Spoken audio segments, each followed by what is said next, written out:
मैं इमरान खान हूं और ये एक स्पेशल डॉक्यूमेंट्री है 9 मई के हवाले से।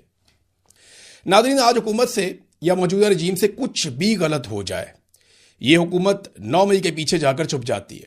हम इन चीज़ों पर तफसील से बात करेंगे, मगर इससे पहले हम देखते हैं कि 9 मई का वाकया असल में है क्या।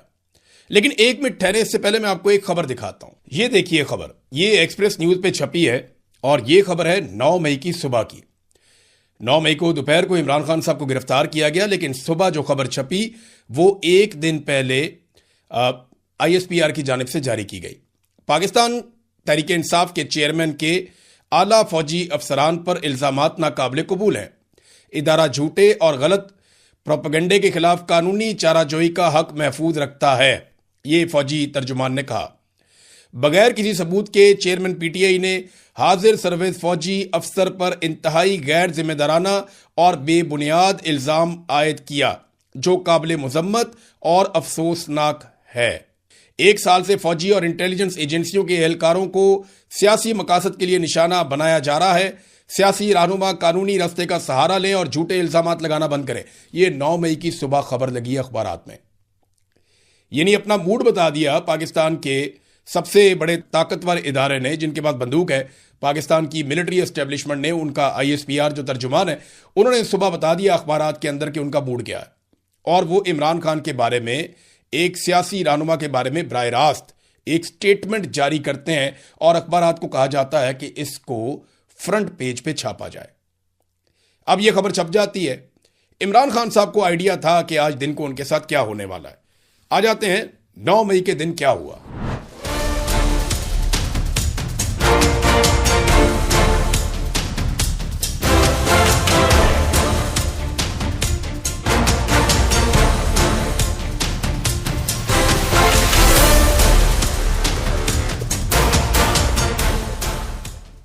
सच जानने के लिए ना आपको थोड़ा सा मादी में जाना पड़ेगा। 9 मई 2023 को इमरान खान साहब अपने घर से निकले अदालत में पेश होने के लिए। उन्हें अंदाजा था कि आज उन्हें गिरफ्तार कर लिया जाएगा, क्योंकि एक दिन पहले 8 मई को इमरान खान साहब को उनके कुछ करीबी लोगों ने यह ऑफर पहुंचाई कि आप पाकिस्तान से बाहर चले जाएं, नहीं तो आपको जल्द गिरफ्तार कर लिया जाएगा। इमरान खान साहब ने डील लेने से इनकार कर दिया और अदालत में पेशी की हामी भरी और अगली सुबह इमरान खान साहब अदालत में पेश होने के लिए निकल गए। दोपहर 2 बजे का वक्त था। इमरान खान साहब इस्लामाबाद हाई कोर्ट में मौजूद थे और इस्लामाबाद हाई कोर्ट में इमरान खान साहब बायोमेट्रिक वाला एक ऑफिस है, एक सेक्शन है, वहां पे वो मौजूद थे उस वक्त। और ये इस्लामाबाद हाई कोर्ट का अहाता है, इसे इस्लामाबाद हाई कोर्ट कहा जाता है। हाई कोर्ट के अंदर जब कोई शख्स आ जाए तो उसको गिरफ्तार नहीं किया जा सकता और उसकी हुदूद के अंदर वो फिर कानून की पनाह में होता है। वहां पे नॉर्मली ऐसे गिरफ्तारियां नहीं होती। इमरान खान साहब बायोमेट्रिक के अमल के लिए अदालती दफ्तर में मौजूद थे कि रेंजर्स एहलकारों ने वहां पे धावा बोल दिया। वुकला और इमरान खान की सिक्योरिटी पर मौजूद थोड़े बहुत जो वहां पे लोग थे, उन्होंने रेंजर्स को रोकने की कोशिश की, बल्कि वुकला वहां पे रेंजर्स के आने वाले लोगों को, कमांडोज को यह बताते रहे कि ये अदालत का अहाता है, आप यहां से किसी भी साहिल को गिरफ्तार नहीं कर सकते। मगर आने वाले कमांडोज को सिर्फ और सिर्फ इमरान खान को पकड़कर लाने का हुक्म था। काफी धक्कम पेल के बाद शीशे तोड़ दिए गए। इमरान खान साहब इस दौरान बिल्कुल पुरअमन और पुरसकून रहे। उनकी वो वीडियो आज भी मौजूद है। उन्होंने ताकत का जिस जरूरतमंदी के साथ सामना किया, जिस हौसले के साथ वो वहां बैठे, उनके चेहरे पर बिल्कुल इस्तराब और परेशानी नहीं थी और ये चीज़ उनके मुखालिफिन के लिए बहुत अलार्मिंग थी। बहरहाल शीशे तोड़ के, दरवाजे तोड़ के रेंजर्स के लोग अंदर दाखिल हुए और उन्होंने इमरान खान साहब को गिरफ्तार कर लिया। गिरफ्तारी के वक्त रेंजर्स एहलकार जिन्होंने निकाब पहन रखे थे, इमरान खान यानी साबिक वजीर आजम को गिरेबान से पकड़ कर देकर गए। उनके गिरेबान पर हाथ डाला गया और उसकी तस्वीर और वीडियो बनाकर पूरे पाकिस्तान के टीवी चैनल्स को भिजवा दी गई। अब टीवी चैनल के ऊपर यह वीडियो चल रही थी। दोपहर के 2 बजे थे और इमरान खान साहब की सिक्योरिटी में कुछ लोगों ने यह बताया, उस दिन उन्होंने इंटरव्यूज दिए, बल्कि मेरे से 1-2 लोगों की बात हुई, उन्होंने कहा कि ये जो लोग पकड़ने के लिए आए थे ये रेंजर्स के यूनिफॉर्म में जरूर थे, लेकिन ये रेंजर्स वाले नहीं थे, क्योंकि इमरान खान साहब की सिक्योरिटी में कुछ लोग SSG के कमांडोज थे और वो SSG कोर्स करके आए हुए थे। तो उन्होंने कहा कि ये किसी सूरत SSG कमांडोज के अलावा कोई और फोर्स नहीं थी। ये रेंजर्स की यूनिफॉर्म में SSG फोर्स आई है जिन्होंने इमरान खान को गिरफ्तार किया है, क्योंकि हम अच्छी तरह जानते हैं कि वो किस लेवल के ट्रेंड लोग हैं। आम रेंजर्स के अहलकार इस किस्म की कार्रवाई हमारी मौजूदगी में वहां पे नहीं कर सकते थे। गैर कानूनी तौर पे इमरान खान को अगवा नहीं किया जा सकता था। बहरहाल इमरान खान साहब को अगवा किया गया और नामालूम मकाम पर मुंतकिल कर दिया गया। लोग हाई कोर्ट में मातम कर रहे थे, रो रहे थे, चिल्ला रहे थे। ये मनाजिर हम देख रहे थे। लोग जख्मी थे, चिल्ला रहे थे। कई एमएनएस को, सेनेटर्स को मैंने वहां पे देखा, उनकी आंखों में आंसू थे। वो परेशान थे कि पाकिस्तान के सबसे मकबूल लीडर को गिरफ्तार कर लिया गया, बल्कि अब किसी को नहीं पता कि उसे कहां ले जाया गया है। आनन फानन पूरे पाकिस्तान में यह खबर फैल गई और अवाम सड़कों पर निकल आए। हर तरफ एहतजाज शुरू हो गया। मुल्क भर में शदीद गमो गुस्सा था। मकबूल तरीन सियासी लीडर की गिरफ्तारी पर लोग रद्द-ए-अमल दे रहे थे और खास तौर पे जो गिरेबान से पकड़ के घसीट के ले जाने वाली वीडियो है, उसने जलती पर तेल का काम किया था। इमरान खान साहब की कोई खैर खबर नहीं मिल रही थी। लोगों की बेचैनी बढ़ती चली जा रही थी। पाकिस्तान में हर शख्स ये जानता था कि इस गिरफ्तारी के पीछे ना अदालत है, ना कानून है, ना मौजूदा हुक्मरान है, ना कोई सियासी लोग हैं। इसकी गिरफ्तारी के पीछे सिर्फ और सिर्फ मिलिट्री एस्टेब्लिशमेंट है, जो रजीम चेंज ऑपरेशन के बाद से इमरान खान से छुटकारा हासिल करने के लिए बेशुमार हथकंडे अपना चुकी है। इमरान खान साहब को गोलियां भी लग चुकी थी, उनके ऊपर बहुत सारे मुकदमात भी दर्ज हो चुके थे, बार बार उन्हें गिरफ्तार करने की कोशिश भी की गई, बेशुमार झड़पें भी हुई हैं, 2-3 मरतबा उनके ऊपर जानलेवा हमला भी हुआ था। लेकिन उस वक्त तक पाकिस्तान की अवाम इमरान खान साहब की गिरफ्तारी की कोशिशों को नाकाम बनाती चली आ रही थी। लेकिन बिलाखिर 9 मई को जब अवाम को हाई कोर्ट के बाहर रोकने का हुक्म दे दिया गया और यह कहा गया कि अवाम अंदर नहीं जाएगी और अवाम के लिए हाई कोर्ट के दरवाजे बंद कर दिए गए, तो फिर हाई कोर्ट के अंदर सिक्योरिटी फोर्सेज ने अपनी कार्रवाई दिखा दी। पाकिस्तान तहरीक इंसाफ के रहनुमाओं और ऐनी शाहिदीन के बकौल उस दिन मुजाहिरीन में कई ऐसे लोग शामिल हो गए। जब लोग निकले एहतजाज करने के लिए, तो मुजाहिरीन के अंदर कुछ ऐसे लोग शामिल हो गए जो बार बार ये कहते थे कि कंटोनमेंट में चल के एहतजाज करते हैं, उस तरफ को जाते हैं, उधर जाएंगे, उधर एहतजाज करेंगे।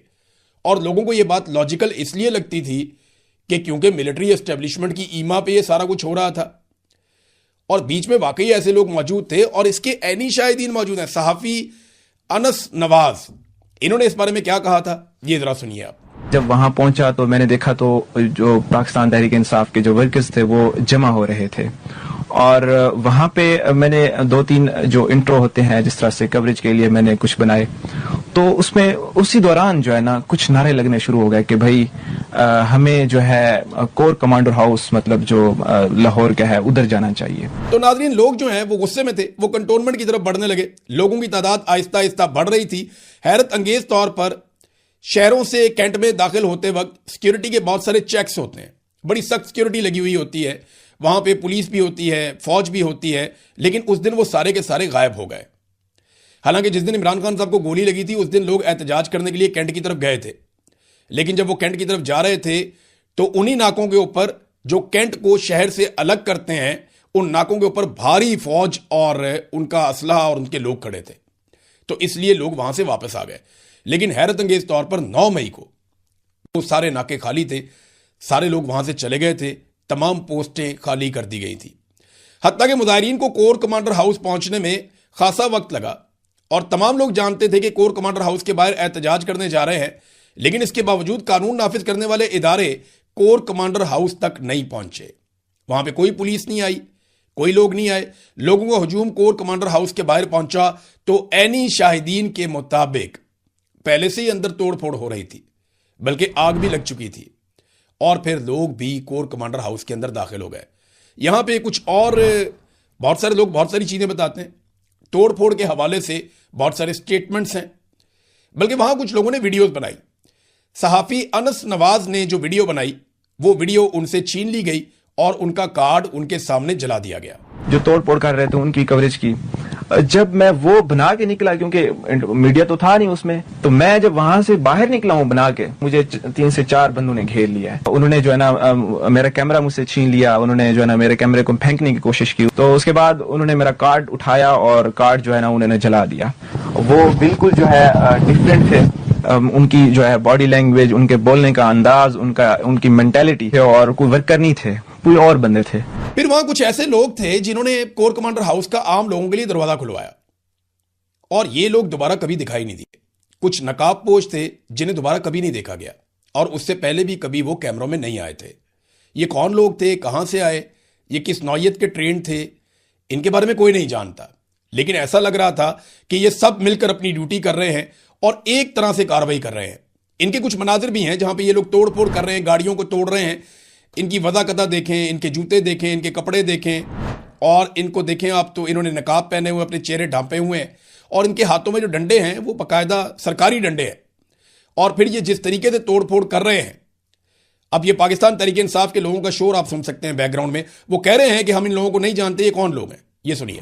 पुलिस वाले जिहाद में पुलिस का डंडा है, देखिए ये पुलिस वाले जिहाद में पुलिस का डंडा है। नाज़रीन, पाकिस्तान तहरीक इंसाफ पर यह इल्जाम लगाया गया कि पाकिस्तान तहरीक इंसाफ के जो लीडर्स हैं वो अवाम को लेकर गए और उन्होंने ये सारा जलाओ घिराव किया। हालांकि उस वक्त पाकिस्तान तहरीक इंसाफ के लीडर्स क्या कर रहे थे, ये जरा आप यास्मीन राशिद साहिबा को सुनिए कि वो बुलंद आवाज में गाड़ी के ऊपर बैठकर क्या कह रही थी। मेहरबानी करके अंदर जाने की बिल्कुल मत कोशिश करें, आप बाहर आ जाएं सारे, वापस आइए, वापस आइए, जिस मकसद के लिए आए हैं उसके लिए आइए, आप मेहरबानी करके वापस आइए।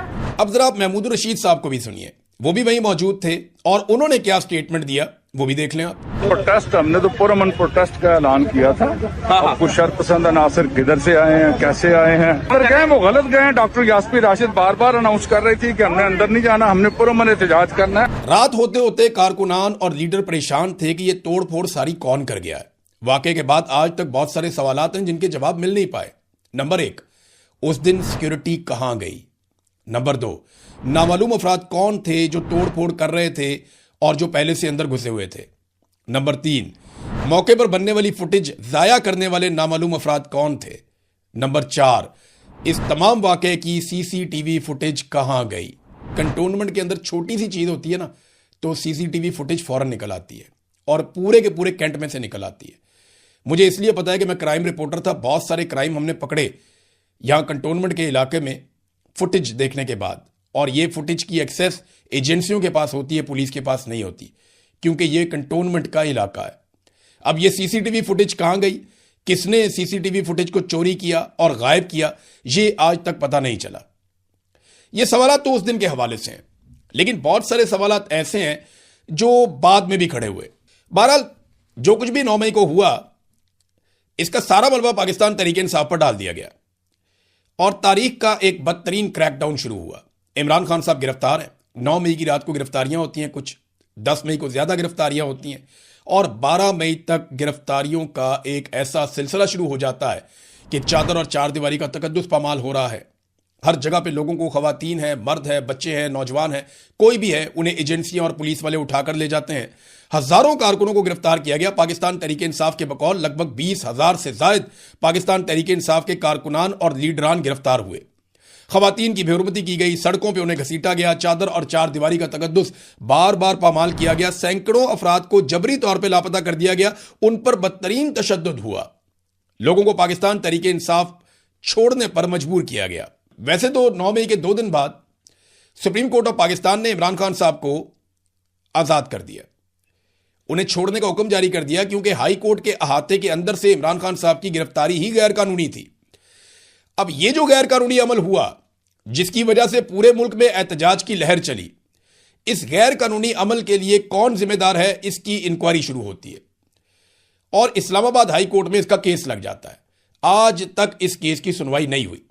9 मई के ऊपर पूरा बयानिया बना लिया गया, 9 मई 9 मई 9 मई आप बार बार सुनते रहे, लेकिन आज तक कभी अदालत ने यह जानने की कोशिश नहीं की कि वो किसका हुक्म था जिसके तहत रेंजर्स घुसती है इस्लामाबाद हाई कोर्ट में और एक साबिक वजीर आजम को गिरबान से पकड़ के ले जाती है।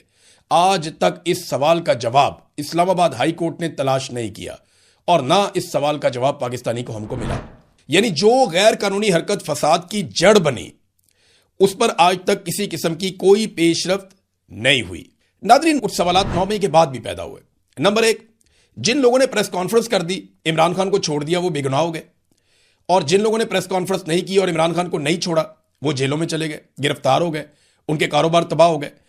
यानी ये बहुत अजीबो गरीब चीज थी। ये किसी भी कानूनी तकाजे पे ये मामला पूरा नहीं उतरता था। ये बुनियादी कानूनी तकाजों के खिलाफ है ये बात। यानी मुराद राज को देख लें आप, अंदलीब अब्बास को देख लें, फरूख हबीब को देख लें, बाद में फयाजुल हसन चौहान को देख लें, असद उमर, अली जैदी, इमरान इस्माइल, महमूद मौलवी और दीगर बेशुमार लोग हैं जिन्होंने पाकिस्तान तहरीक इंसाफ को, इमरान खान को छोड़ा और वो पुरसकून जिंदगी में चले गए। यानी 9 मई अगर एक जुर्म था, फौज की तनसीबात के ऊपर अगर एक अटैक था और अगर बहुत गुस्सा था, तो जिन्होंने ये किया सबको सजा मिलनी चाहिए थी। लेकिन हुआ क्या? हुआ ये कि जो इमरान खान को छोड़ता गया, इसके पॉलिटिकल मकासद थे ना, जो इमरान खान को छोड़ता गया वो बेगुनाह होता गया और जो इमरान खान को छोड़ने से इनकार करता गया वो गुनाहगार होता गया। ये आप आईजी पंजाब जो उस वक्त का था उसकी अगर आप बात सुने तो ये एक चार्ट दिखा रहा है, देखें आईजी, ये देखें आप। अब ये आईजी जो चार्ट दिखा रहा है इसमें मुराद रास है नीचे। मुराद रास ने काफी कॉल्स की हुई हैं। मुराद रास जो है वो मरकजी मुलजिम था, लेकिन मुराद रास ने प्रेस कॉन्फ्रेंस की, इमरान खान को छोड़ा, पाकिस्तान तहरीक इंसाफ को खैराबाद का। मुराद रास को एक दिन भी किसी तकलीफ में नहीं जाना पड़ा, वो बच गया। अंदलीब अब्बास और यास्मीन राशिद एक ही गाड़ी में थे, इकट्ठे थे, एक साथ जा रहे थे। अंदलीब अब्बास बेगुनाह है, उनके ऊपर कोई मुकदमा नहीं, एक दिन भी जेल में नहीं रही। यास्मीन राशिद साहिबा जो है वो जेल के अंदर बंद है तब से लेकर अब तक। 70 साल से ज्यादा उम्र की खातून है और कैंसर की सर्वाइवर, इसके बावजूद वो इस तकलीफ को बर्दाश्त कर रही है। तो मामला यह नहीं था कि 9 मई में जुर्म किसने किया, मामला यह था कि इमरान खान के साथ कौन खड़ा होगा और इमरान खान के साथ कौन नहीं खड़ा होगा। दूसरा एक बड़ा सवाल यह पैदा होता है कि 9 मई के मामलात में वो शख्स जो पहले से गिरफ्तार था, मन घड़त तरीके से उसको सरगना बना दिया गया या सारा मलबा उस पर डाल दिया गया। कैसे? पुलिस वाला आता है, वो कहता है, गवाही देता है अदालत में कि जनाब मैं इमरान खान के घर घुस गया और मैं उस ड्राइंग रूम में चला गया जहां इमरान खान साहब मुशावरत कर रहे थे और मैं मेज के नीचे छुप गया। कभी कहता है सोफे के नीचे छुप गया। अब ये पुलिस वालों के इस नौयत के स्टेटमेंट है। अब मैं जाती तौर पे इमरान खान साहब को मिलने के लिए उस ड्राइंग रूम में गया हूं, 3 से 4 सिक्योरिटी बैरियर हैं। सबसे पहले बाहर बहुत बड़ी तादाद में कारकुन खड़े होते थे, आप वो बैरियर क्रॉस करते थे, आगे पहला बैरियर आता था, आप उसको क्रॉस करते थे, आगे दूसरा बैरियर आता था, आप वहां पे सिक्योरिटी कैमरा हर चीज आपसे, मोबाइल सब वो ले लेते थे। उसके बाद वो अंदर से पूछते थे, फिर तीसरा बैरियर आता था, वहां आपको बिठा दिया जाता था। फिर जब आपकी बारी आती थी, आपकी मुलाकात करवाई जाती थी। सवाल ही नहीं पैदा होता कि एक चिड़िया का बच्चा भी मर्जी के खिलाफ अंदर चला जाए। और वो पुलिस वाला कहता है मैं सलमानी टोपी पहन के अंदर चला गया और मैं जाके मेज के नीचे घुस गया। वो छोटी सी मेज है 2 फुट की, वो मेज ले जाके अदालत में रखनी चाहिए, इसको बोलो नीचे घुसे इसके। वो मेज आपने देखी है जिसके ऊपर इमरान खान साहब लात रख के बैठे होते थे, वो उस मेज के नीचे घुस गया पुलिस वाला और उसने ये दावा किया कि जनाब मैंने ये सारी साजिश सुनी है। ये एक बहुत बड़ा सवाल पैदा हुआ कि ये कैसे हो सकता है। नंबर 3, एक ही शख्स एक वक्त में एक ही शहर में मौजूद हो सकता है ना, एक ही जगह पे मौजूद हो सकता है, लेकिन यहां 9 मई में एक बहुत बड़ी गलती सरकार ने यह की, एक तो सैकड़ों मुकदमा दर्ज कर दिए और एक एक आदमी पे एक एक वक्त में कई कई शहरों में मुकदमा दर्ज कर दिए। यानी शाह महमूद कुरैशी साहब पर 6 मुकदमा दर्ज किए गए 6 अलग अलग जगहों पे। यास्मीन राशिद के साथ यह किया गया, उमर अयूब साहब के साथ यह किया गया, शिबली फराज, जरताज गुल, एजाज चौधरी, महमूद रशीद, उमर सरफराज चीमा, हमाद अजहर, मुराद सईद, शहबाज गिल, जुल्फी बुखारी, ये दोनों पाकिस्तान से बाहर थे, इन पे पाकिस्तान में कई मुकदमा दर्ज हो गए। आलिया हमजा, सनम जावेद, ये एक जगह पे थे लेकिन इनके ऊपर डिफरेंट शहरों में अलग अलग जगहों पे मुकदमे दर्ज कर दिए गए कि ये वहां पे भी तबाही फैला रहे हैं, वहां पे भी तबाही फैला रहे हैं, वहां पे भी तबाही फैला रहे हैं। How is it possible? क्या ये मुमकिन है?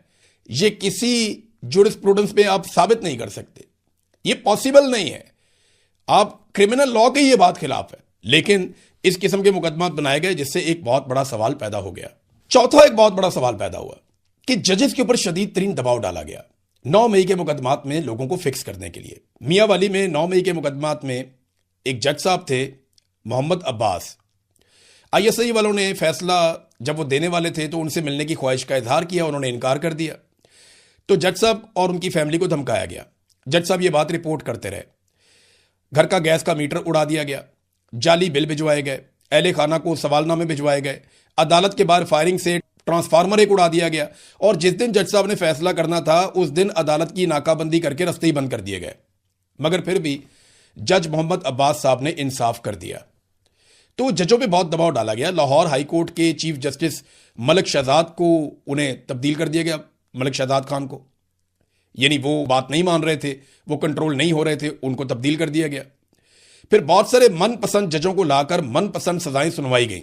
एक जज ने खुद ये स्टेटमेंट दिया था कि MNA अहमद चट्टा, राणा बिलाल आजाद, इनके हवाले से उन्होंने बताया MNA शफकत ऐवान को, जो वकील हैं, कि ये तो दोनों बरी हैं, इनका तो कोई कसूर ही नहीं है, इन पर तो बहस ही ना करें आप, लेकिन उसके बावजूद फिर सजाएं हुई। पांचवी चीज जो सबसे इंपॉर्टेंट है, इमरान खान साहब ने बार बार ये ऑफर की और बार बार ये मुतालबा किया कि 9 मई की एक गैर जानिबदाराना इंक्वायरी करवाई जाए, लेकिन इस ऑफर को आज तक संजीदा क्यों नहीं लिया गया? क्योंकि 9 मई करने वाले ये जानते थे कि जब भी इसके ऊपर गैर जानिबदार इंक्वायरी होगी तो पाकिस्तान तहरीक इंसाफ और इमरान खान साहब को उस तरह फिक्स नहीं किया जा सकेगा जैसे वो करना चाहते हैं। देखिए, पहला सवाल तो ये पैदा होगा कि जो लोग पाकिस्तान तहरीक इंसाफ को छोड़कर चले गए उनके मुकदमात क्यों खत्म हो गए? CCTV फुटेज का पूछा जाएगा कहां पे गई, नामालूम अफराद का पूछा जाएगा कहां पे गए, बेशुमार सवाल किए जाएंगे। पुलिस वाला टेबल के नीचे कैसे फिक्स हुआ, यह भी पूछा जाएगा। तो 9 मई की किसी किस्म की कोई जुडिशियल इंक्वायरी होने नहीं दी गई आज तक। नाज़रीन, 9 मई से लेकर आज तक उस एक दिन का बहाना बनाकर मुल्क के साथ क्या कुछ किया गया उस पर जरा एक नजर डालते हैं।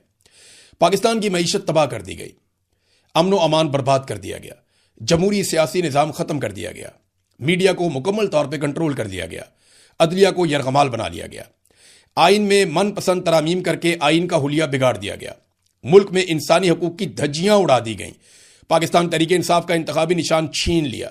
वो फिर भी इलेक्शन जीत गए तो 8 फरवरी को उनका मैंडेट भी छीन लिया। इमरान खान पर 200 से ज्यादा मुकदमात बना दिए गए। आसिम मुनीर ने अमली तौर पर पाकिस्तान की मुकम्मल कमांड संभाल ली। बोगस मुकदमात इमरान खान पे बनाए गए। अवाम को महंगाई, बेरोजगारी और गुर्बत की चक्की में पीस कर रख दिया गया। फील्ड मार्शल ताहयात इस्तिस्ना ले गए और एक्सटेंशन भी उन्होंने ले ली, और वो भी 5 साल की। पाकिस्तान ने रिकॉर्ड कर्जे लिए, मुल्क को एक बड़ी जेल में बदल दिया गया। लोग मुल्क को छोड़ कर अपना सरमाया लेकर भागने लगे और अब तक पाकिस्तान में ब्रेन ड्रेन जारी है। 4 मरतबा एहतजाज करने वाले पुरअमन मुजाहिरीन के ऊपर गोलियां चला दी गई और लोगों का कत्लेआम किया गया। जबरी गुमशुदगियां पाकिस्तान में नॉर्मल बना दी गई। करप्शन के केसेस जो हुक्मरानों के ऊपर थे वो सारे खत्म कर दिए गए। फॉरेन पॉलिसी पाकिस्तान की बदल डाली गई। पार्लियामेंट बेअसर हो गई। अवाम और इदारों के अंदर एक बड़ी खलीज पैदा हो गई 9 मई के बाद।